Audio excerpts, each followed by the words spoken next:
Salut les mélomanes et bienvenue dans cette nouvelle vidéo. Envie de découvrir l'un des plus grands sommets de la musique classique française? Eh ben ça tombe bien puisque aujourd'hui, avec l'ONPL, je vous dévoile ce qui fait la beauté de l'œuvre de Maurice Ravel, Le Tombeau de Couperin. Ah mais en plus, si vous êtes étudiant, vous savez que pour seulement 2 euros, vous pouvez aller la voir en concert? On en reparle à la fin.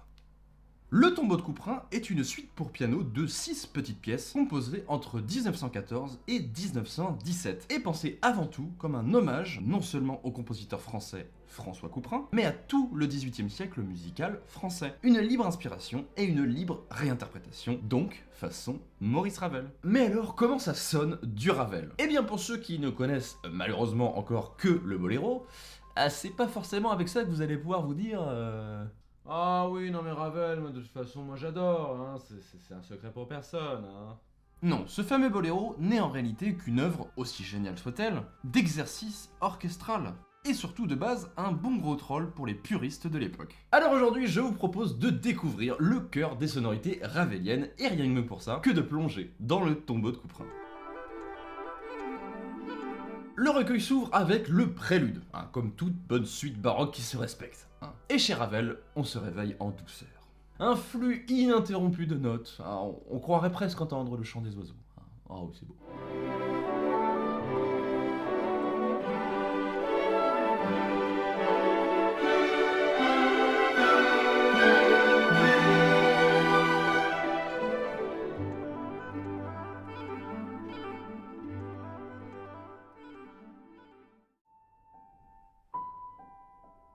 Indissociable d'un prélude, la fugue. Oui, le prélude et fugue, ils sont inséparables. Hein. C'est comme McFly et Carlito, quoi. Voilà. La fugue chez Ravel est assez ambiguë. Alors, rien de tabou. Hein. Ce qu'il aime bien, c'est de jouer sur les décalages et les syncopes, pour ajouter encore plus ce côté aérien et léger. Et la fugue en est un exemple magnifique. On est loin des fugues rigoureuses de Bach, là.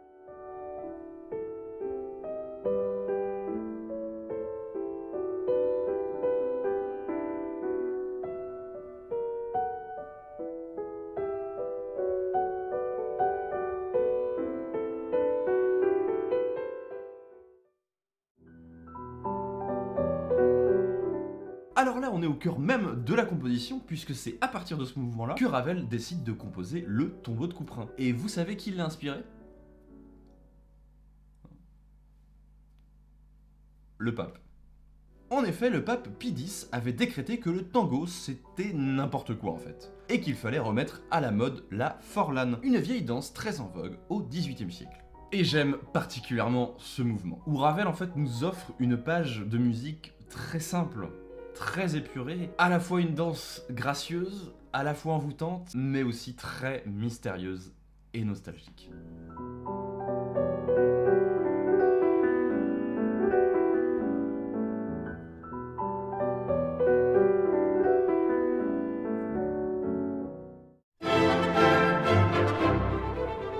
À la base, quatrième mouvement de la suite, Ravel fera dans la foulée une version orchestrale du Tombeau de Couperin. Alors faut dire que l'œuvre eut un tel succès que toute l'œuvre fut jouée en bis.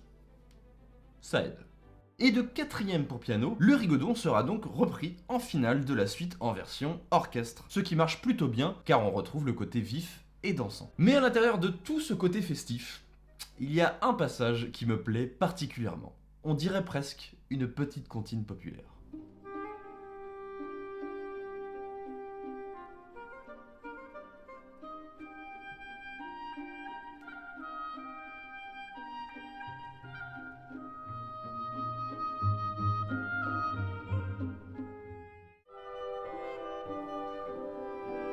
Alors cette danse aristocratique, hein, de base, pas la plus sexy du monde, hein, faut pas se mentir, et bah sonne plutôt carrément bien chez Ravel en fait. Après l'écriture d'un Menuet antique en 1895, celui du Tombeau de Couperin va plus loin. Cette teinte de mélancolie, et je vous rappelle que le recueil a été composé pendant la Première Guerre mondiale, est tellement belle et profonde. Un magnifique moment d'intimité.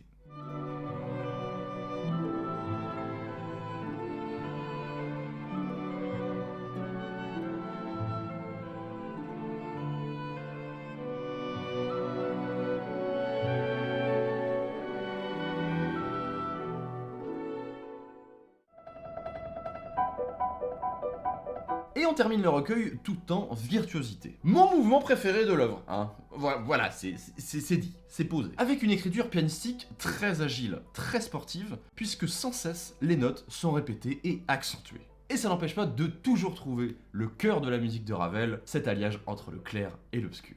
Des passages très rythmiques, souvent syncopés avec des harmonies sombres dans les graves, sont juxtaposés à côté de passages très fluides, très mélodiques et donc très lumineux.